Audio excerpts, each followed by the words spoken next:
Samuel Trevor thought it was over, the second Rose stopped moving. He stood there in the snow, convinced the cold would finish what his fists started until he felt it, footsteps behind him, and the sudden realization that the worst part of the night hadn't even begun. If this story pulled you in, go ahead and subscribe so you never miss what's ahead. I've got another unforgettable story coming tomorrow.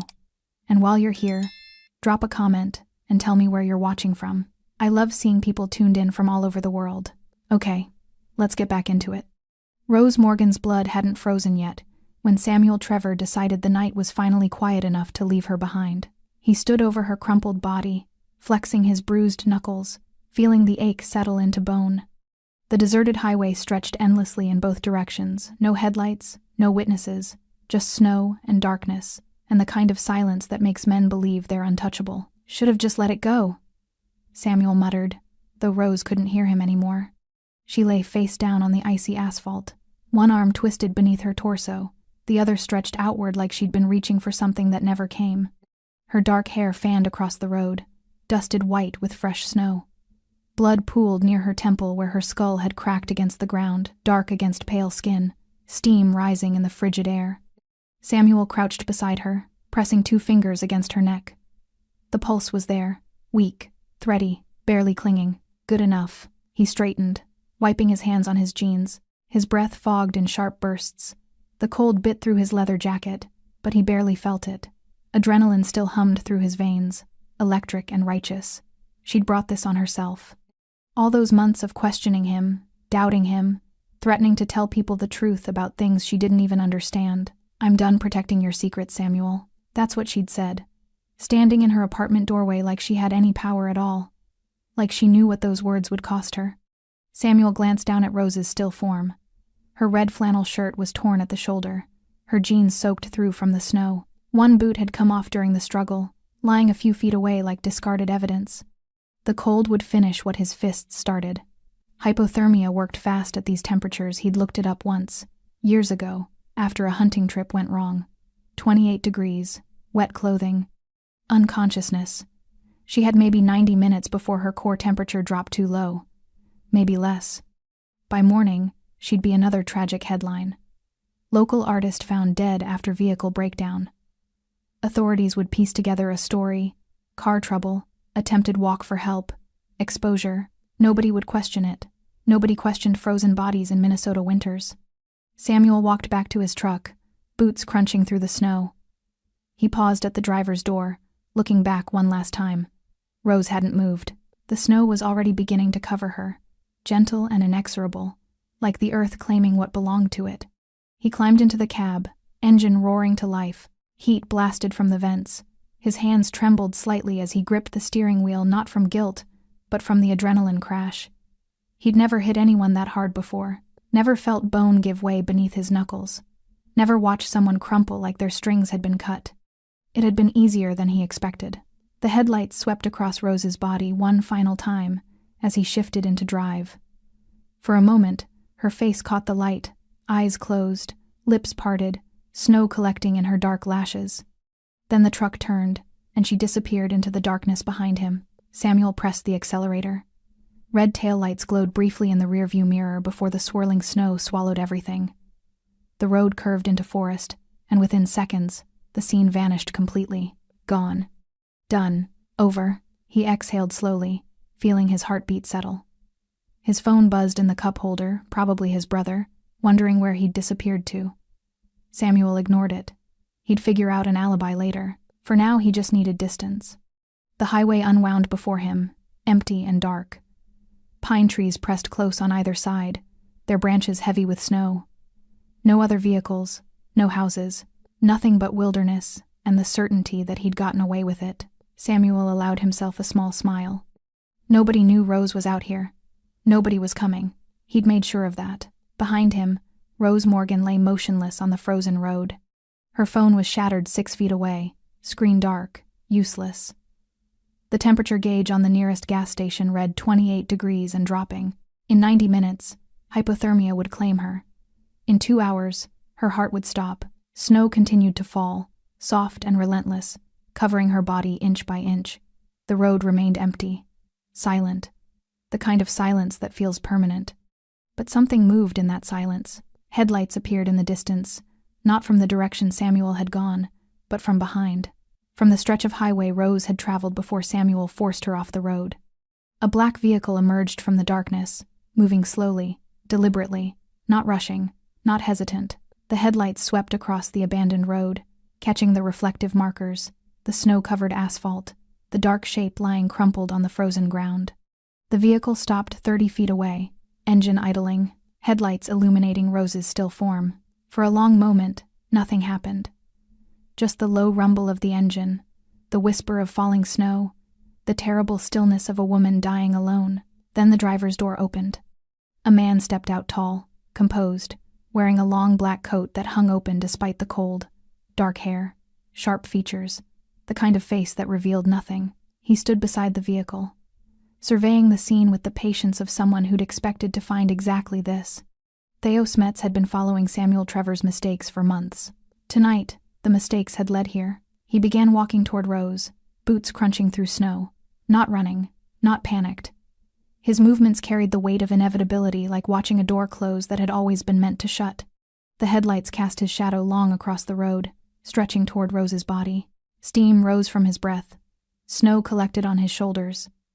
He stopped beside her, looking down at her unconscious form with an expression that might have been calculation, or might have been something harder to name. Then Theo turned, very slowly, looking back down the empty highway. In the direction Samuel Trevor had disappeared, and in that moment, standing alone on a frozen road with a dying woman at his feet, Theo Smets made a decision that would unravel everything Samuel thought he'd buried. The night wasn't over. It was just beginning. Rose's first thought wasn't pain. It was cold, the kind of cold that felt like drowning, like being pulled under dark water where sound became distant and movement turned sluggish. She tried to open her eyes but couldn't remember how. Tried to move, but her body had become something foreign, disconnected, refusing every command. Somewhere far away, she heard breathing. Her own? Someone else's? She couldn't tell. Snow touched her face, soft, persistent, melting against skin that barely registered sensation anymore. Each tiny impact felt like a whisper telling her to let go, to sink deeper into the numbness spreading through her limbs. Her mind grasped for something solid, a memory, a reason to fight. Samuel's face, twisted with rage, his fist connecting, the world tilting, asphalt rushing up. The memory arrived fragmented, edges blurred. She'd been leaving, finally leaving. 3 years of walking on eggshells. 3 years of apologizing for things that weren't her fault. 3 years of watching herself shrink smaller and smaller until she barely recognized the woman in the mirror. Tonight, she'd tried to take herself back. "I'm done protecting your secrets, Samuel." She'd said it standing in her doorway, car keys in hand, overnight bag already packed. She'd said it because she thought she was safe, thought he wouldn't follow, thought the restraining order she'd filed that afternoon would matter. She'd been wrong about all of it. Rose's lungs burned with each shallow breath. Something inside her chest felt broken, grinding against itself. Ribs, probably. Maybe worse. She'd taken a first aid course once, years ago, back when she still believed knowledge could save you. Back when she thought being careful meant being safe. Flail chest, punctured lung, internal bleeding. The terms floated through her consciousness like debris from a shipwreck. She tried to move her left arm. Nothing. The signals from her brain died somewhere between intention and execution. Her body had stopped listening, stopped cooperating, stopped caring whether she survived the next 60 seconds. Panic fluttered weakly in her chest, a bird with broken wings. Move. Get up. Crawl. Do something. But her muscles wouldn't respond. She was trapped inside herself, a passenger in a vehicle careening toward oblivion with no way to grab the wheel. The cold intensified. She'd grown up in Minnesota winters, knew the progression. Numbness first, her fingers and toes already gone. Sensation retreating inward like her body was abandoning its extremities to save the core. Then the shivering would come, violent and uncontrollable. Then confusion. Then the final stage, the cruel warmth that made hypothermia victims strip naked before they died, convinced they were burning up as their bodies shut down. She wondered which stage she was in now, wondered if she'd feel herself cross into the last one. Rose's thoughts drifted to her apartment small, cluttered with half-finished paintings, smelling of turpentine and coffee. She'd been working on a series about metamorphosis, butterflies emerging from cocoons. The irony wasn't lost on her. She'd spent months painting transformation while trapped in a relationship that was slowly killing who she used to be. Who was I before him? She couldn't remember anymore. Samuel had taken so much her confidence, her friends, her sense of safety in the world. He'd done it slowly, methodically, the way water erodes stone. By the time she realized what was happening, she'd already lost pieces of herself she couldn't name. And now he'd taken the rest. Somewhere in the distance, a sound, an engine maybe, or whined through trees. Rose's fading consciousness couldn't distinguish between real and imagined anymore. Everything blurred together, memory and sensation, past and present, fear and acceptance. She thought about her mother, dead for 15 years. Wondered if this was how it felt at the end, this strange peace settling over terror. Her mother had gone quietly, cancer stealing her breath inch by inch, until there was nothing left to take. "I'm sorry, Mom. I should have been stronger." But what good was strength against men like Samuel? Men who smiled in public and raged in private. Men who apologized with flowers and promises before their fists found skin again. Men who made you believe you deserved every bruise, every cruel word, every moment of fear. Rose had tried to be strong, tried to leave 6 times before tonight. Each time, he'd found a way to pull her back. Threats, tears, promises of change that lasted exactly long enough for her to unpack her bags. This time she hadn't told him she was leaving, hadn't given him the chance to manipulate or threaten. She'd filed the restraining order, packed her car, and driven. He'd found her anyway, because men like Samuel always did. Her breathing grew shallower. The pain in her side dulled into something almost bearable, not because it had lessened, but because her body was running out of ways to register suffering. Everything was shutting down, systems failing one by one, like lights going dark in a house nobody lived in anymore. "This is how I die," Rose thought distantly, "alone on a frozen road because I finally tried to save myself." The injustice of it should have made her angry, should have ignited some spark of rage, some final burst of will to survive. But she was so tired, tired of fighting, tired of being afraid, tired of carrying the weight of Samuel's violence like it was something she'd earned. Maybe it was easier to let go. Maybe the cold was a mercy. Snow accumulated on her eyelashes, her hair, the corner of her mouth. Her breath came in barely, their whispers. The road stretched empty and endless, and Rose Morgan felt herself slipping away from it, from everything, into darkness that promised an end to hurting. Then, footsteps, close, real, crunching through snow with deliberate weight, not running, not panicked. Rose's dying consciousness registered the sound but couldn't process its meaning, couldn't separate hope from hallucination. Her brain was shutting down, inventing comfort where none existed. The footsteps stopped. Someone knelt beside her. And in that moment between life and death, Rose Morgan sensed something impossible. She wasn't alone anymore. Theo Smets didn't believe in coincidence. He believed in patterns, in consequences, in the inevitable collision between actions taken and debts owed. He believed that men like Samuel Trevor always left trails sloppy, arrogant trails because they never imagined anyone was watching closely enough to follow. Samuel had been wrong about that. Theo knelt beside Rose Morgan's unconscious body, his coat brushing snow-covered asphalt. Up close, the damage was worse than he'd expected. Her face was swollen on the left side, purple bruising already blooming across her cheekbone. Blood had dried in her dark hair, matting it against her skull. Her breathing was shallow, irregular, the kind of breathing that preceded not breathing at all. He pressed 2 fingers against her neck. Pulse weak but present. Core temperature dropping fast. Maybe 30 minutes before irreversible damage. Maybe less. Theo's jaw tightened. He'd been tracking Samuel for 3 months, watching, documenting, waiting for the right moment to collect what was owed. Samuel had been stealing from people. Theo protected, skimming money from accounts he thought were invisible, telling lies to dangerous men who didn't forgive being made fools of. Small crimes that added up to significant debt. But this Theo looked down at Rose's broken form. This was different. This wasn't about money or business or the careful mathematics of underworld justice. This was rage. This was personal. This was a man who'd lost control and left a woman to freeze because he was too much of a coward to face what he'd done. Theo stood slowly, surveying the scene with professional detachment. Rose's shattered phone, the single boot lying separate from her body, the tire tracks where Samuel's truck had turned around. The story wrote itself clearly for anyone trained to read violence. Samuel hadn't planned this, The location was wrong, too exposed, too close to the main highway. This was improvisation born of anger, not calculation. Which meant Samuel was panicking, which meant he'd make more mistakes. Good. Theo walked back to his vehicle, boots leaving deep prints in fresh snow. The black sedan idled quietly, headlights still illuminating Rose's body like a stage spotlight. He opened the rear door, retrieved his phone, and made a call. It was answered on the first ring. "I need a medical team," Theo said without preamble. "Discreet. Head trauma, possible internal injuries, severe hypothermia, 20 minutes from my location or she doesn't make it." The voice on the other end asked no questions. Coordinates were given. ETA confirmed. Theo ended the call and made a second one. "Find Samuel Trevor," he said. "Don't approach. Just watch.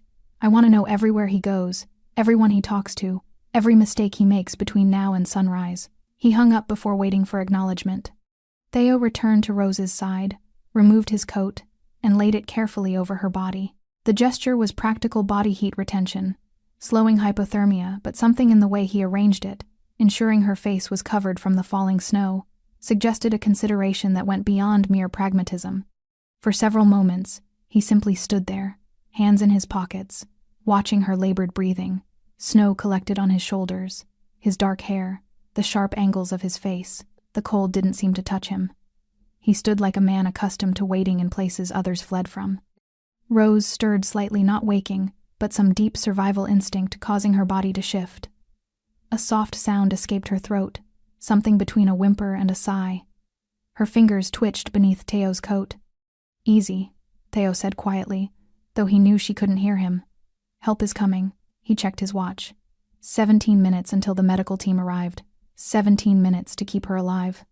Theo crouched again, this time gently repositioning her head to keep her airway open. His hands were steady, efficient, the movements of someone who'd dealt with trauma before. He checked her pupils with a small flashlight from his pocket. Sluggish response, but responsive. Checked her breathing, too shallow. Checked the blood on her temple clotting, but the injury beneath was significant. She needed a hospital, proper medical care, warmth and time, and things Theo couldn't provide alone on a frozen road. But hospitals meant police. Police meant questions. Questions meant investigations that could expose connections Theo preferred to keep buried. He'd have to work around that.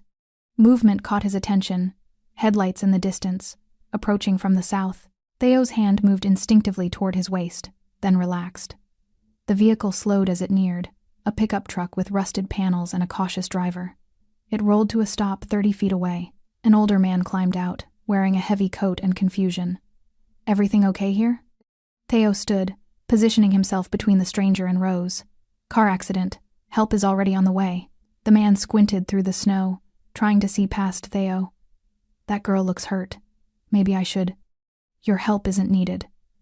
Theo's voice remained level, but something in his tone, in the way he held himself, made the man take a step backward. "Right. Okay. Just trying to help. I understand. Drive safe." The man hesitated, looked once more toward Rose's concealed form, then climbed back into his truck. He drove away slowly, glancing in his rearview mirror until the darkness swallowed him. Theo waited until the taillights disappeared completely before returning his attention to Rose. 14 minutes. He knelt again, checking her pulse, weaker than before. Her lips were turning blue despite the coat covering her. Theo removed his suit jacket, added it to the layers over her body. His dress shirt offered little protection against the cold, but he didn't seem to notice. "Stay with me," he said, his voice quiet against the whisper of falling snow. "Don't give him the satisfaction." Rose didn't respond. Her breathing grew more labored, each inhale a visible effort. Theo placed his hand against her neck, monitoring her pulse with his fingers. It fluttered beneath his touch, fragile, fading, a life held together by threads that were fraying one by one. He'd seen men die before. Watched the light leave eyes, felt the final breath rattle through broken bodies. He'd caused some of those deaths himself, when circumstances demanded and mercy ran out. But this was different. Rose Morgan hadn't earned this death. Hadn't played the games that led men to frozen roads and final reckonings. She was collateral damage in Samuel Trevor's spiral toward consequence, and Theo Smets didn't allow collateral damage. Not anymore. 11 minutes. In the distance, barely audible over the wind, came the sound of approaching sirens. Samuel Trevor made it 37 miles before his hands stopped shaking. He drove through the darkness with his headlights cutting tunnels through falling snow, radio off, heat blasting, mind racing through the details, alibi first, then cleanup, then the careful performance of normalcy that would carry him through the questions that might never come. Because nobody knew. Nobody saw. He'd made sure of that. Samuel pulled into a truck stop off Highway 61, parking beneath flickering fluorescent lights that turned the snow purple. Inside, he'd grab coffee, maybe food, establish a timeline that placed him nowhere near that frozen road. His phone showed 1:14 a.m. Perfect. He'd say he'd been driving all night, heading to Duluth for a weekend fishing trip. Nobody could prove otherwise. He climbed out of his truck, stretching muscles still tight with adrenaline. The parking lot was mostly empty, a semi idling in the corner, a sedan with Minnesota plates, a motorcycle covered in snow. Normal, quiet. Samuel walked toward the entrance, rehearsing his story. Then he stopped. A black vehicle sat in the shadows near the exit engine running, headlights off, the kind of car that cost more than Samuel made in a year, the kind that didn't belong at a truck stop in the middle of nowhere. Probably nothing. Rich guy stopping for gas. Wrong turn. Samuel continued toward the door. Samuel Trevor. The voice came from behind him, calm, measured, carrying the weight of someone accustomed to being heard. Samuel turned. A man stood beside the black sedan, tall and composed in the falling snow. Dark hair, sharp features, expensive clothes that somehow looked wrong in the fluorescent glare, too refined, too intentional. He wore a dress shirt despite the cold, no coat, like the temperature was merely a suggestion he'd chosen to ignore. "Do I know you?" Samuel kept his voice casual, but his heart rate kicked up. The man walked closer, movements unhurried. "No, but I know you." Something in those words made Samuel's stomach drop. Not the words themselves, but the certainty behind them. The kind of certainty that came from knowledge, not assumption. "Look, I don't know what you left Rose Morgan on Route 47. The man stopped 6 feet away. "Approximately 40 minutes ago. You checked her pulse, confirmed she was alive, and left her to freeze." Samuel's blood went cold, colder than the night air, colder than the fear crystallizing in his chest. "I don't know what you're talking about." The lie came automatically, but it sounded hollow even to his own ears. The man tilted his head slightly, studying Samuel the way someone might study an insect pinned to a board. "Your hands are bruised. Your right sleeve has blood on the cuff. You're 20 miles past your apartment, driving in the wrong direction, and your story about Duluth won't hold because you didn't pack fishing gear." Samuel looked down at his hands, knuckles purple and swollen, at his sleeve dark stain he'd somehow missed, evidence he'd been too arrogant or too stupid to notice. "Who the hell are you?" "Theo Smets." The name landed like a punch. Samuel had heard it before, whispered in bars, mentioned in careful conversations by men who dealt in cash and favors. Stories about a man who moved through the underworld like smoke, who settled debts quietly and permanently, who never needed to raise his voice because his reputation did the screaming for him. Stories Samuel had dismissed as exaggeration. Urban legends told by small-time criminals trying to sound dangerous. Looking at Theo Smets now, in the flesh, Samuel understood every story had been an understatement. "I didn't." Samuel's mind scrambled for traction. "Whatever you think happened. I think you've been stealing from the Bellamy accounts for 6 months." Theo's voice remained conversational. "I think you've been skimming profits from deliveries you were trusted to transport. I think you've been telling lies about people who don't forgive being lied about." Samuel's throat went dry. The Bellamy accounts. Christ, he'd been so careful, taking only small amounts, covering his tracks. "How did—" "And tonight," Theo continued, "I think you decided Rose Morgan knew too much about your business, so you eliminated the problem. She's my ex-girlfriend, not. She passed information to an accountant 3 weeks ago." Theo's expression didn't change. "Copies of invoices you thought she'd forgotten about. Details about shipments that didn't match manifests. She didn't know what she was giving away, but you did. That's why you followed her tonight. That's why you panicked." Samuel felt the world tilting beneath his feet. Rose had talked to an accountant? Given away his paperwork? When? How? "I want you to understand something," Theo said, taking 1 step closer. "I've been watching you for months, Samuel. Watching you steal, watching you lie, watching you make enemies of people who take enemies very seriously. I've been patient because the debt you owe takes time to calculate properly. Another step, but tonight, you hurt someone who had nothing to do with your crimes. Someone who was only guilty of knowing you. And that Theo's voice dropped lower, quieter, somehow more terrifying in its restraint, changes everything. Samuel's hand moved toward his pocket keys, phone, anything but Theo's gaze stopped him cold. If you run, I'll find you before sunrise. If you call the police, I'll ensure they discover every crime you've committed since you turned 18. If you try to finish what you started with, Theo paused, letting the implication hang in the frozen air. You won't get close enough to try. What do you want?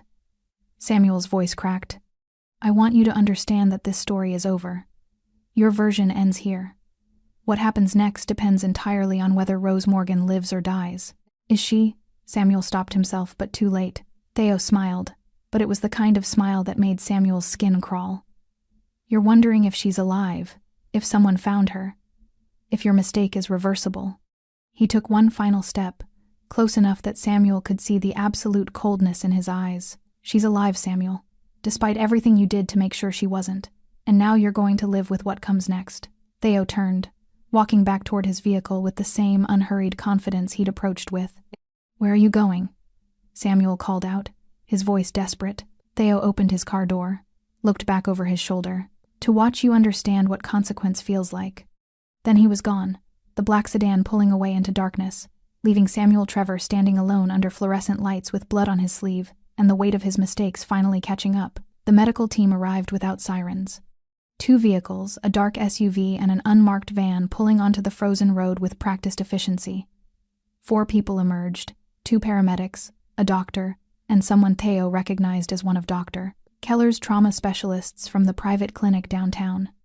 No questions asked, no paperwork. No official records that would trigger investigations, exactly as Theo had requested. How long?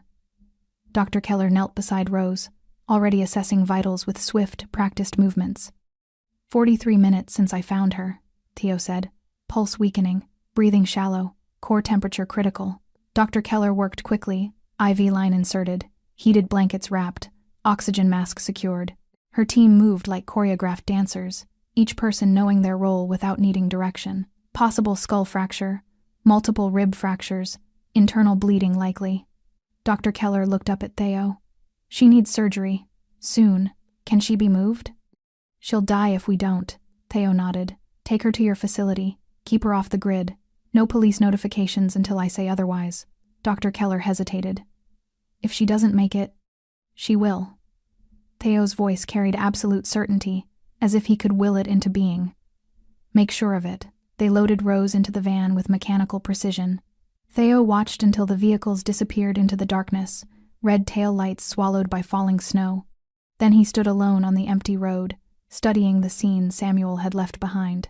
Blood on asphalt, tire tracks, a single boot, the shattered phone. Evidence of violence, evidence of abandonment, evidence of a man who thought he could erase someone and walk away clean. Theo retrieved the phone, careful not to disturb the screen fragments. Even damaged, it might yield information. Messages, call logs, the digital footprint people never remembered they left behind. His own phone vibrated. He answered, Talk.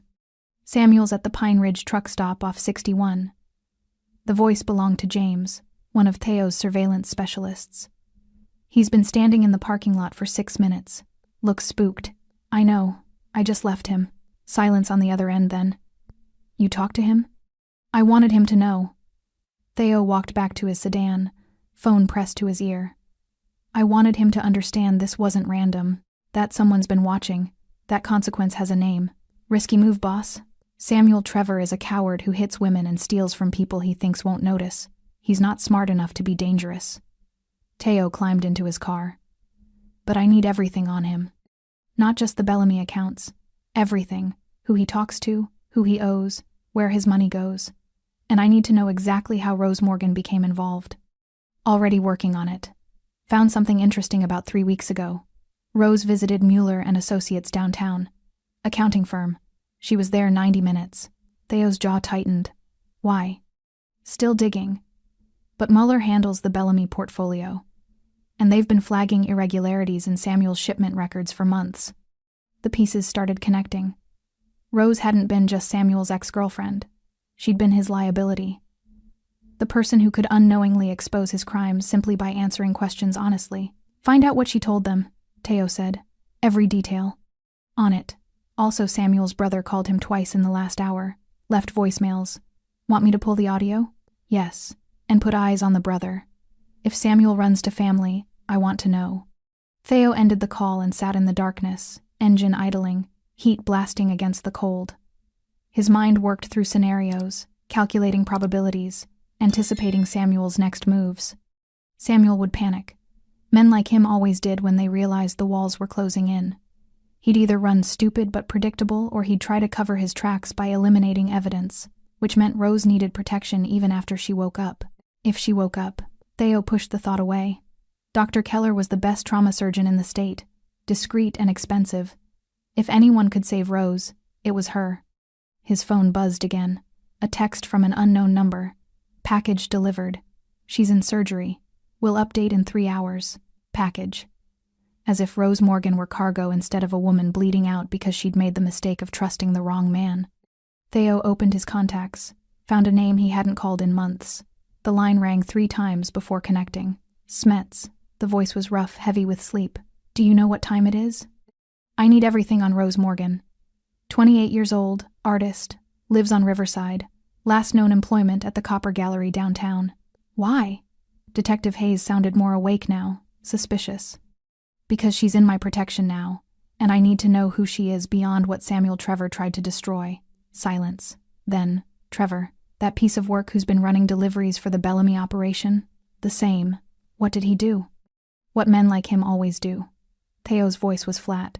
He took his anger out on someone smaller, someone who trusted him, someone who couldn't fight back. Hayes exhaled slowly. Where is she now? Surgery. Off the books. She survives. She'll need protection. He knows she talked to Mueller and Associates. He knows she can connect him to the irregularities in the Bellamy accounts. Christ. She stumbled into the middle of your investigation? She didn't stumble. She was used. Theo watched snow accumulate on his windshield. Samuel thought she was just his ex-girlfriend. Thought she'd keep his secrets because that's what victims do. But she didn't. She talked. And tonight, he tried to erase that mistake. You want me to bring him in? Not yet. I want him scared. I want him making mistakes. I want him to understand that running won't save him, and neither will silence. Smets, Hayes' tone shifted. Cautionary. Whatever you're planning. I'm planning to make sure Rose Morgan wakes up in a world where Samuel Trevor can't touch her again. Everything else is just logistics. Theo ended the call before Hayes could argue. The snow continued falling, covering the blood on the road, erasing the evidence of violence the way time erased everything eventually. But Theo remembered. He catalogued every detail: the position of Rose's body, the defensive wounds on her hands, the boot lying separate like a marker of struggle. Samuel had made this personal when he left her to die. Now Theo would show him what personal really meant. Samuel Trevor sat in his truck for 27 minutes before he found the courage to move. His hands gripped the steering wheel, knuckles white, mind replaying Theo Smets's words on an endless loop. She's alive, despite everything you did to make sure she wasn't. Alive meant witnesses. Alive meant testimony. Alive meant every lie Samuel planned to tell would crumble the moment Rose opened her mouth. He needed to think, needed to fix this before it spiraled further out of control. Samuel pulled out his phone, stared at the screen, then put it away. Who could he call? His brother would ask too many questions. His friends were liabilities. The people he worked for, the Bellamy operation, they'd kill him themselves if they knew how badly he'd screwed up. He was alone with his mistakes, and they were multiplying faster than he could contain them. The smart move was to run. Empty his bank accounts, drive south, disappear into a city where nobody knew his name, start over, forget Rose, forget the Bellamy money, forget everything that had led to this frozen parking lot and the realization that he'd gambled his life on a hand he couldn't win. But running meant admitting defeat. Running meant Theo Smets won. Samuel's jaw clenched. He started the engine. Theo stood beside Route 47, exactly where Rose had fallen, waiting. The snow had stopped. The sky was clearing, revealing stars that turned the landscape into something almost beautiful if you could forget the violence that had happened here hours earlier. The blood was covered now, buried under fresh powder. By morning, there would be no visible trace of what Samuel had done. But Theo didn't need visible traces. He checked his watch. 3:47 a. Samuel had left the truck stop 18 minutes ago, driving east. James was tracking him remotely, watching his movements through GPS and traffic cameras, feeding coordinates to Theo in real-time updates. Samuel's heading back toward the city. Speed increasing. He's running. Theo's phone buzzed with the message. He smiled without humor. Not running. Not yet. Samuel was the kind of man who needed to see something, to confirm it with his own eyes, before he believed it was real. He'd come back to the road. He'd check whether Rose's body was still there, whether evidence remained, whether the story he'd tried to write had actually ended. Theo knew men like Samuel, knew their patterns, knew how predictability made them easy to corner. Another text. He's turning onto 47, heading your direction. Perfect. Theo walked back to his sedan, killed the headlights, and positioned the vehicle across the road, not blocking it entirely, but creating an obstacle impossible to ignore. Then he stepped out and waited in the shadows, letting the darkness swallow him. 3 minutes later, headlights appeared in the distance. Samuel's truck approached slowly, cautiously. He slowed further when he saw the sedan, coming to a full stop 50 feet away. The engine idled. Samuel didn't get out. Theo stepped into the road, illuminated by the truck's headlights. Samuel's brake lights flared brighter, fight-or-flight instinct kicking in. Then the driver's door opened. Samuel climbed out, trying to look confident, trying to reclaim some illusion of control. "You following me now?" Samuel called out, voice carrying false bravado. "No, I'm waiting for you." Theo walked closer. "I knew you'd come back. Men like you always do. You need to see the scene. Need to confirm the story ended the way you wanted." Samuel's hands clenched into fists. "I don't know what game you're—" "This isn't a game, Samuel. This is consequence." Theo gestured to the empty road. "You came back to check whether Rose's body was still here, whether anyone found her, whether the cold did what your fists couldn't. You're insane." "I'm precise." Theo stopped 10 feet away. "I chose this location specifically. No traffic at night, no witnesses, no security cameras within 3 miles. The nearest house is 4 miles east.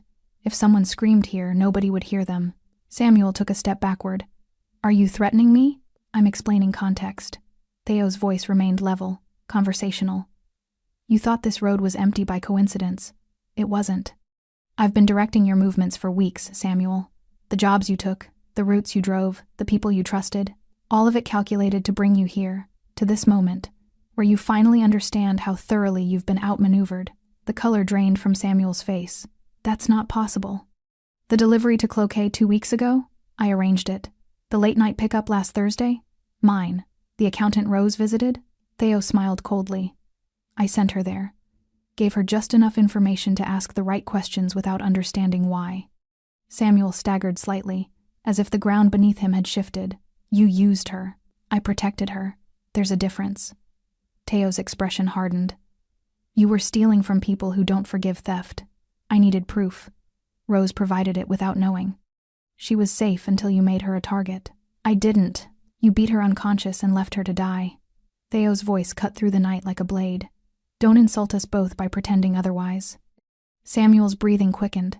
His eyes darted around the empty road, calculating odds, measuring distances. Theo could see the desperation building the moment when cornered animals stopped thinking and started clawing. "Sit down, Samuel."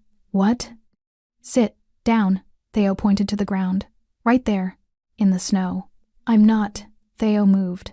Not running, not rushing, just closing the distance with frightening speed. Samuel tried to react, tried to raise his hands, but Theo's palm struck his chest precise, controlled, and Samuel's legs buckled. He dropped to his knees in the snow, gasping. "I said sit." Theo stood over him.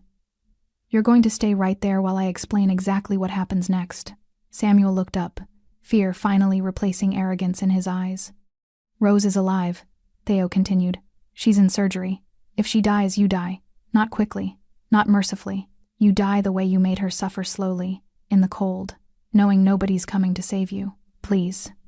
If she lives, you answer for everything. The theft, the violence, the lies. You confess to the Bellamy operation. You return every cent you stole. You disappear from Rose's life so completely she forgets you existed. They'll kill me if I confess." "Yes." Theo crouched down, eye level with Samuel. "But that's better than what I'll do if you run. Because, Samuel," his voice dropped to barely above a whisper, "I will always find you. Always. And when I do, You'll wish you'd taken your chances with them. Headlights appeared in the distance, 2 vehicles approaching from the east. Samuel's eyes widened. Who's that?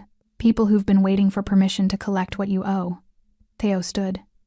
This is the moment, Samuel. The moment you decide whether you die a coward or whether you face what you've earned. The vehicle stopped. Doors opened. 3 men emerged, large, silent, purposeful. Samuel looked up at Theo, all pretense finally stripped away. What did you do? I balanced the scales.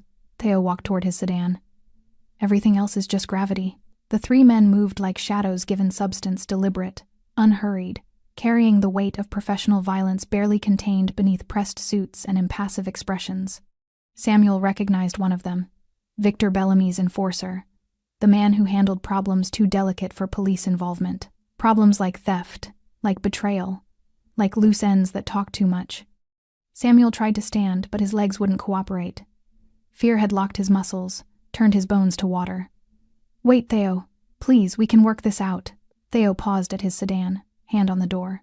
He didn't turn around. You had months to work it out, Samuel.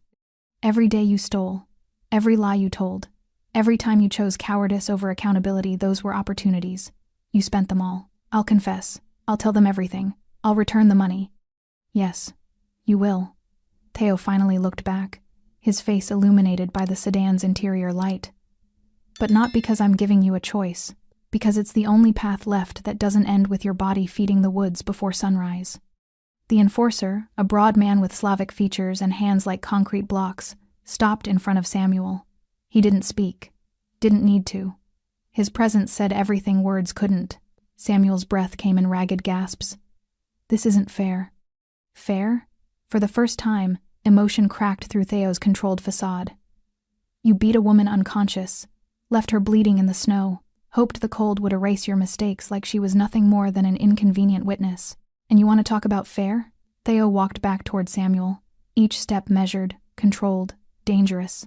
The 3 men parted to let him through. He crouched down again, close enough that Samuel could see the absolute coldness in his eyes, the kind of cold that had nothing to do with temperature and everything to do with the absence of mercy. I've killed men, Samuel. Men who deserved it less than you do. Men who made cleaner mistakes, who showed more courage, who faced their consequences without begging. Theo's voice was barely above a whisper, forcing Samuel to strain to hear. Do you want to know why you're still breathing? Samuel nodded frantically. Because Rose Morgan is still breathing. Because somewhere in a surgical suite, a doctor is fighting to keep her heart beating, her lungs working, her brain functioning despite everything you did to stop them. Her survival is the only thing standing between you and a shallow grave. Theo stood, brushing snow from his knees. So here's what happens now. You're going to get in that vehicle. He pointed to the black SUV idling behind the 3 men. You're going to drive to the Bellamy warehouse. You're going to confess every theft, every lie, every cut you skimmed from their operations. You're going to return every cent you can access and sign over everything you own to cover the rest. They'll kill me. Probably. Theo's expression didn't change. But Victor Bellamy is a businessman first. He might decide your debt can be worked off. Might decide you're worth more alive than dead. That's between you and him. And if I refuse? Theo glanced at the enforcer, then back to Samuel. Then you don't leave this road. And tomorrow, when hunters find your truck abandoned with blood on the steering wheel, everyone will assume you ran. Assume guilt caught up with you. Assume the cold or the wolves or simple cowardice finally claimed you.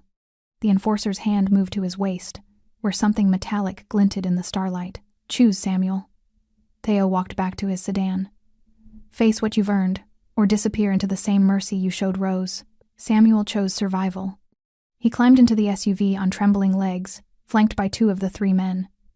The enforcer took the driver's seat, silent and immovable. The doors closed with the finality of a coffin lid. Theo watched the SUV pull away, taillights receding into darkness. The 3rd man, younger, sharper dressed, remained behind. What do you want me to do with his truck? He asked. Leave it. Let the police find it here. Let them wonder why Samuel Trevor abandoned his vehicle on a road where his ex-girlfriend nearly died. Theo climbed into his sedan. Sometimes the questions are more useful than the answers. The man nodded and disappeared into a second vehicle Theo hadn't noticed, arrive a dark sedan identical to his own. Within seconds, the road was empty again except for Samuel's abandoned truck. Headlights still burning, driver's door hanging open like a question mark. Theo sat in his car, engine off, darkness pressing against the windows. His phone buzzed, a message from Dr. Keller. Surgery complete. Critical but stable.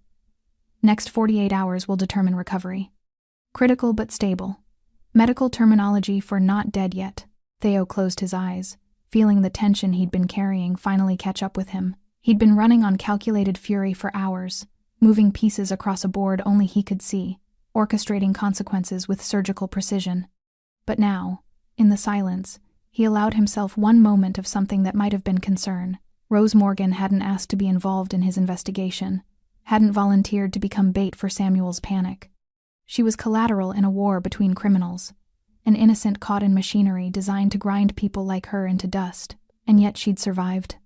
Despite Samuel's fists, despite the cold, despite the odds stacked against her by geography and timing and the simple cruelty of men who thought violence solved problems, she'd survived because Theo had been watching, because he'd anticipated Samuel's breaking point, because he'd positioned himself exactly where consequence needed to arrive.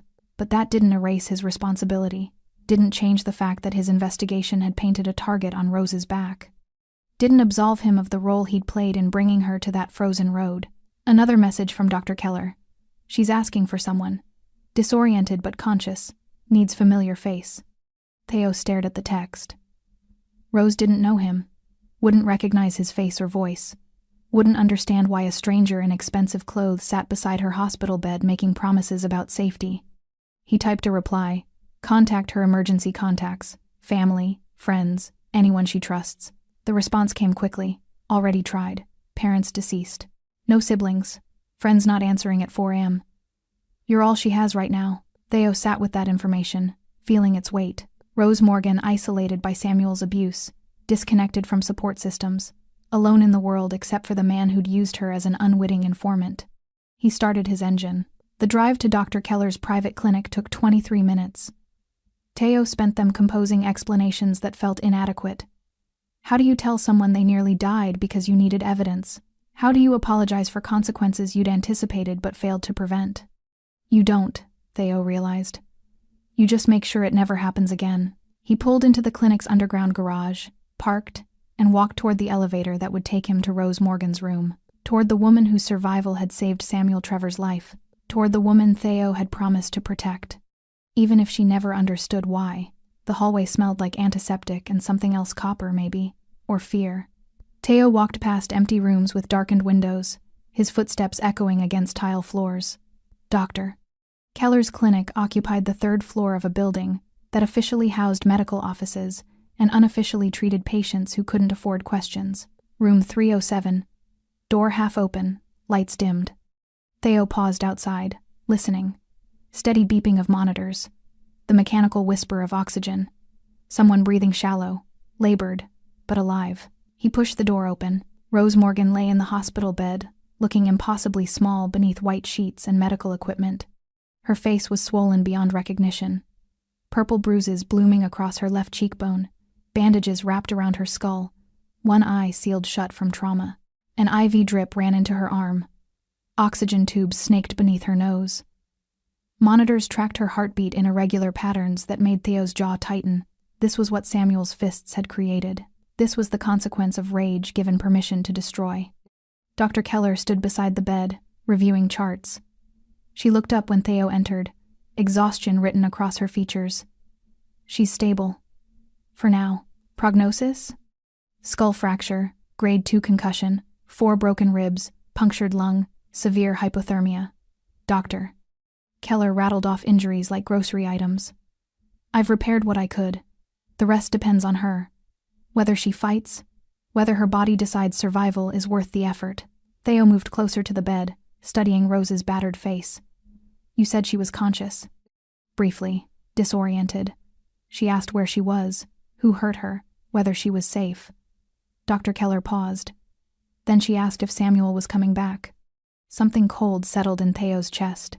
Even unconscious, even broken, Rose's first fear was the man who'd put her here. What did you tell her? That she was safe, that no one could reach her here. Dr. Keller closed the chart. I didn't mention you. Didn't know how to explain a stranger orchestrating her protection. Good. Theo pulled a chair beside the bed, sat down. When she wakes again, I'll explain. Will you tell her the truth? Some of it. Dr. Keller watched him for a long moment. You feel responsible. It wasn't a question. Theo didn't answer. She would have died without your intervention. Dr. Keller continued. The hypothermia alone another 15 minutes, and her core temperature would have dropped past recovery. You saved her life, Smets. I painted the target. Theo's voice was flat. Samuel attacked her because she unknowingly gave me information. Because I manipulated her into becoming useful. Because I needed evidence more than I needed her safety. You couldn't have known he'd snap. I knew what kind of man he was. I knew his history with her. I knew men like Samuel don't let go quietly. Theo leaned forward, elbows on knees. I calculated the risk and decided it was acceptable. I was wrong. The monitors beeped steadily, filling the silence between them. Rose stirred small movement, barely perceptible. Her unbandaged eye fluttered open, unfocused, struggling to make sense of ceiling tiles and fluorescent lights. Her lips moved, trying to form words around the oxygen tubes. Theo stood immediately. Rose, you're safe. You're in a medical facility. Her eye tracked toward his voice, vision clearing slowly. She stared at him, confusion mixing with fear, mixing with something that might have been recognition, though they'd never met. Who? Her voice was barely a whisper, damaged by cold and trauma. My name is Theo Smets. I found you on Route 47. You were hurt. I brought you here. Rose's breathing quickened. The monitors responded, heart rate climbing. Samuel. Isn't coming. Can't come. You're protected. She tried to sit up, failed, gasped at the pain that movement triggered. Theo placed a gentle hand on her shoulder, keeping her still. Don't move. You have broken ribs, punctured lung. Moving will make it worse. Tears leaked from her open eye, tracking down bruised skin. He found me. I tried to leave, and he found me. I know, he said. Rose's voice cracked. He said no one would come, that I'd freeze, that it was my fault for talking too much. He lied. Theo's voice was steady, anchoring. Someone did come. I came, and you didn't freeze. You survived. Rose stared at him, trying to process information through pain and medication and trauma. Why? Why would you? How did you even? Because I was already watching Samuel, following his mistakes, documenting his crimes. You became involved accidentally, and I failed to protect you from the consequences. Theo met her gaze directly. I'm sorry. The apology seemed to surprise her more than anything else. She blinked, fresh tears spilling. You don't even know me. No, but I know what he did to you. And I know you don't deserve to die for being brave enough to leave a man who hurt you. Rose's monitor betrayed her emotional state, heart rate spiking, breath coming faster. Dr. Keller moved to adjust medication, but Theo held up a hand, stopping her. Rose, listen to me. Samuel Trevor is gone. He's answering for everything he's done to you, to others, to people he stole from. He won't touch you again, won't come near you again. That part of your life is over. You can't promise that. Her voice was small, defeated. Men like Samuel don't just go away. They come back. They always come back. Not this time. Theo's tone carried absolute certainty. I've made sure of it. Rose studied his face, the sharp features, the cold eyes that somehow held warmth when they looked at her, the expensive clothes that marked him as someone from a world she'd never touched. Who are you really? Someone who stops men like Samuel. That's not an answer. It's the only one that matters right now. Theo stood, preparing to leave. Rest. Heal. When you're stronger, I'll explain everything. Wait. Rose's hand moved weakly, reaching toward him. Don't leave. Please. I don't want to be alone. Theo paused, looking down at her broken body, her terrified eyes, her desperate need for someone to anchor her in a world that had tried to erase her. He sat back down. I'll stay. Rose's good eye closed, relief washing over her battered face. Thank you. The monitors settled into steadier rhythms. Dr. Keller dimmed the lights further, giving them privacy. Theo sat in the chair beside Rose's bed, silent sentinel in the darkness, watching her breathe. She drifted between consciousness and sleep, sometimes murmuring words he couldn't quite hear, sometimes crying softly without waking. Each time her breathing quickened with nightmares.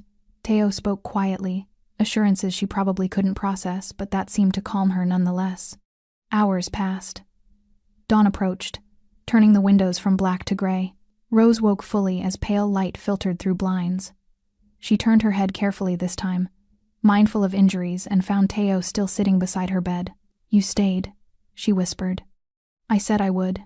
Most people don't mean it." "I'm not most people." Rose almost smiled, but the movement pulled at damaged tissue and she winced instead. "I can tell." Theo's phone buzzed. He glanced at it, read the message, and some tension left his shoulders. He looked back at Rose. Samuel confessed. Everything. The theft, the assault, all of it. He's in custody. The people he stole from are handling his consequences. Will he go to prison? Eventually, after other debts are paid. Rose absorbed that information silently. Then, "Did you hurt him? For what he did to me?" "No." "Why not?" "Because hurting him wouldn't heal you." Theo stood, straightening his shirt. "Revenge is satisfying for about 60 seconds. Then you're left with the same scars and a new weight to carry. I wanted you to have neither." Rose stared at him like he was speaking a foreign language. "I don't understand you." "You don't have to. You just have to trust that when I say you're safe, I mean it." "I do." The words surprised them both. Rose looked as confused by her own certainty as Theo felt hearing it. "I don't know why, but I do." Theo nodded once, something that might have been respect crossing his features. "Then rest, heal, rebuild. When you're ready to leave here, I'll make sure you have resources. Apartment. Security. Whatever you need to start over without fear." "Why would you do that?" "Because you deserved protection before, and you deserve support now." He moved toward the door. "And because I failed you once, I won't do it again." "Theo." Rose's voice stopped him at the threshold. "Will I see you again?" He looked back, silhouetted against the hallway light. "Probably not. My world and yours shouldn't intersect more than they already have. But you'll know I'm watching. You'll know if trouble comes. Someone will handle it before it reaches you. That's a lonely way to protect people." "Yes," Theo agreed quietly. "It is." Then he was gone, door closing softly behind him, leaving Rose Morgan alone with her injuries and her monitors, and the strange comfort of knowing a dangerous man had decided she was worth saving. Rose spent 8 days in Dr. Keller's clinic before she was strong enough to walk unassisted. 8 days of surgeries and physical therapy, and nightmares that woke her screaming for help that finally came. 8 days of learning to breathe without pain, to move without agony, to exist without constantly checking doors and windows for Samuel's return. He never came. The first morning she could stand without assistance, Rose shuffled to the window and looked out at the city below gray buildings and traffic, and people moving through their lives with the casual certainty of safety. She'd forgotten what that felt like, forgotten what it meant to move through the world without calculating exits and escape routes. Dr. Keller entered carrying fresh bandages. "You're healing faster than expected. The ribs, especially, you must have good genetics. Or stubbornness." Rose turned from the window. "When can I leave?" "Medically? 3 more days. Practically?" Dr. Keller set the bandages down, expression serious. "Do you have somewhere safe to go?" Rose's apartment was still in her name, but the thought of returning there to walls Samuel had touched, to spaces he'd occupied, to memories embedded in every corner made her chest tighten. "I don't know." Mr. Smets arranged accommodations. New apartment, fully furnished, security system installed. "He asked me to give you this when you were ready." Dr. Keller handed her an envelope. Inside, keys, an address on the north side, and a handwritten note on expensive paper. "The lease is in your name, rent paid for 2 years, security monitored 24/7. Your belongings have been moved from your old apartment. Bank account established in your name enough for 6 months' living expenses. Use it to heal. Use it to start over. You owe me nothing. T.S." Rose read it twice, trying to reconcile the generosity with the dangerous man who'd sat beside her bed for hours. This is too much. For him, it's barely a gesture. Dr. Keller began changing Rose's bandages with practiced efficiency. Theo Smets operates in a world where money is leverage and power is currency, but occasionally, very occasionally, he uses both for something that looks suspiciously like kindness. "You've known him long? Long enough to understand he's complicated. Dangerous, yes. Criminal, absolutely. But there's a code buried under all that coldness. Lines he won't cross. People he won't abandon once they're under his protection." Rose winced as Dr. Keller probed tender ribs. "Why me? Why does he care what happens to me? Because you got hurt in his war. Because Samuel made you collateral damage in crimes that had nothing to do with you. Theo doesn't tolerate innocent casualties." "Doctor." Keller finished the bandaging. "Also, I think you remind him that not everyone in his world is broken beyond repair, that some people still deserve saving. I don't feel saved. I feel rearranged. Rose looked down at her healing body, at bruises fading from purple to yellow, at scars that would remain long after pain disappeared. Like someone reached into my life, pulled out all the broken pieces, and put them back together in a different order. Is that better or worse than before? Rose considered. Before meant Samuel. Before meant fear masquerading as love, control disguised as care, violence explained away as passion. Before meant disappearing into someone else's definition of who she should be. Better, she admitted quietly. Definitely better. Day 11. Rose was discharged with prescriptions, physical therapy instructions, and Dr. Keller's personal number in case anything feels wrong. A car waited outside black sedan. Driver in a suit who introduced himself as James and said nothing else. He drove her to the North Side address, helped carry the few belongings she'd accumulated during recovery, and handed her the keys. Mr. Smets wanted me to tell you the security system is active. Panic button in every room. Someone monitors it constantly. You need anything at all, there's a number programmed into the phone on your kitchen counter. Rose stood in the doorway of her new apartment, overwhelmed. It was beautiful hardwood floors, large windows, furniture that looked expensive but comfortable. Nothing like the cramped studio she'd shared with Samuel, where every surface held memories of arguments and apologies and the slow erosion of self-worth. This place felt clean, untouched, like possibility made physical. Thank you, she told James. He nodded and left without ceremony. Rose walked through the apartment slowly, cataloging details. Her paintings, the ones she'd thought lost, hung on the walls, professionally framed. Her art supplies arranged in the second bedroom, which had been converted into a studio with perfect northern light. Her books on shelves she didn't own before. Her life, reconstructed by someone who'd paid attention to what mattered. She found the phone James mentioned. One number programmed. She stared at it for a long time before dialing. It rang once. Rose. Theo's voice, immediately recognizable. You moved my paintings. You're an artist. You need your work. You framed them.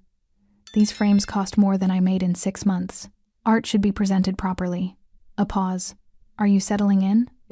Rose looked around her new apartment, her new life, feeling gratitude and confusion warring inside her chest. Why are you doing this? The apartment, the money, the protection? You don't owe me anything. I owe you everything. Theo's voice was quiet. You nearly died because I used you without permission. Because I needed what you knew more than I protected what you were. That debt doesn't disappear because I wrote a check. So this is guilt? This is accountability. Rose sat down on the unfamiliar couch in her unfamiliar apartment. What happened to Samuel? He confessed. Repaid what he stole. Currently serving the rest of his debt in ways that don't concern you. Is he alive? For now. Whether he stays that way depends on choices he makes going forward. Good. Rose surprised herself with the venom in her voice. Then, softer. Will you visit? Check on me? No. The word landed like a door closing. Rose felt something crack in her chest, not heartbreak, but disappointment. Why not? Because my presence in your life is dangerous. Because people who know me become targets for people who hate me. Because you deserve safety more than you deserve my company. Theo exhaled slowly. You're rebuilding, Rose. Building something new from pieces Samuel tried to destroy. Don't let me become another complicated man who dictates your world. You're nothing like him. I'm exactly like him. I just hide it better. A long pause. Be safe, Rose Morgan. Make art. Build a life. Forget the night you almost died and the man who couldn't save you fast enough. Theo. The line went dead. Rose sat holding the phone, tears streaming down her healing face. Not from sadness, but from the strange ache of being protected by someone who refused to stay. Someone who saved her life and then disappeared because he believed his presence would damage what he'd fought to preserve. She understood it, even hated it a little, but she also knew Theo Smets was right. Her new life couldn't include the man who'd orchestrated its beginning. That would be trading one complicated relationship for another. Swapping Samuel's control for Theo's protection, losing herself again in someone else's definition of safety. Rose stood, wiped her eyes, and walked to the studio. Her easel waited. Clean canvas. Fresh paint. She picked up a brush and began creating something new. 4 months of physical therapy taught Rose that healing wasn't linear. Some days she woke without pain, body moving smoothly, scars barely noticeable. Other days, every breath hurt. Every movement reminded her of the night Samuel's fists rewrote her understanding of vulnerability. The therapist said this was normal, said trauma lived in the body long after wounds closed. Rose learned to live with both versions of herself. She painted through the hard days. Bold colors, aggressive brushstrokes, canvases that screamed what she couldn't say aloud. The studio became her sanctuary, the place where rage and grief and relief could coexist without apology. The Copper Gallery called 6 weeks after her discharge. Her old boss, Maria, voice careful and kind. "Rose, honey, I heard about everything. Are you okay?" Rose almost laughed. Was she okay? She was alive, which was more okay than Samuel intended. "I'm managing. Listen, I have a collector asking about your butterfly series, the Metamorphosis paintings. They want to commission new work, 12 pieces, full creative control, budget that'll keep you comfortable for a year. You interested?" Rose looked at the canvas she'd been working on, a woman emerging from darkness, wings forming from wounds. "Yes. I'm interested." The commission gave her purpose beyond survival. She worked 12-hour days, losing herself in paint and possibility, creating art that documented transformation without romanticizing trauma. Each piece told truth, that change was violent, that growth required destruction, that becoming someone new meant mourning who you used to be. The collector loved them, paid triple her asking price, asked for 20 more. Rose Morgan became, against all odds, successful. The panic attacks started 3 months in, sudden, devastating, triggered by nothing and everything. A man's voice raised in anger, footsteps behind her, the sound of truck engines. Her therapist said this was also normal, said hypervigilance was her nervous system trying to prevent future harm by catastrophizing present safety. Rose learned breathing techniques, grounding exercises. The phone number James had given her, which connected to a security team that talked her down from ledges only she could see. She never called Theo. The temptation was there, especially at 3:24, when nightmares woke her and silence felt like drowning. But he'd been clear. His presence was danger disguised as protection. And Rose was done letting men, even well-intentioned ones, define the boundaries of her world. She saved herself instead, one panic attack at a time. One nightmare survived. One day of choosing to keep breathing when breathing felt impossible. Samuel Trevor's name appeared in the news 4 months after that night.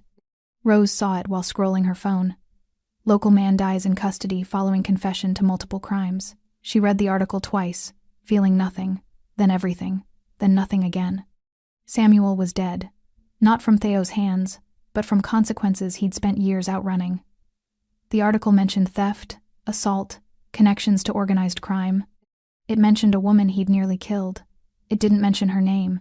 Theo's influence, she suspected, keeping her privacy protected even in death's paperwork. Rose closed her phone and returned to her painting. That night, she dreamed of snow and silence, and the moment she'd given up, believing nobody was coming. She woke gasping, checking locks, confirming the security system's green light.